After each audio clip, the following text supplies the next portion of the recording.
বিকেলবেলা তোমাকে ডেইলি দেখতে আসবো, ঠিক আছে? বাবা এসেছিল সন্ধ্যাবেলা, অনেকক্ষণ ছিল, অনেকক্ষণ মানে বেশ টাইম কাটিয়েছে। এখন বাবা চলে যাচ্ছে। বাবা মানে ও ফট করে বাবার কোলে চলে এসেছে, যাবে। তুমি যাবে দাদুর সাথে?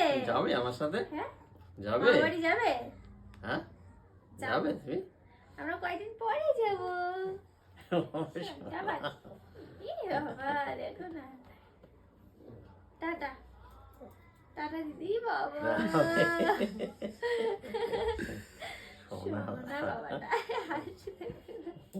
আসো আসো আমার কাছে, আসো দুষ্টু, আসো আসো, দেখেছো? আসো আসো। কি বাবা, এটা আমার বাবা। তুই আমার বাবা না, একটা আয় চলে চলে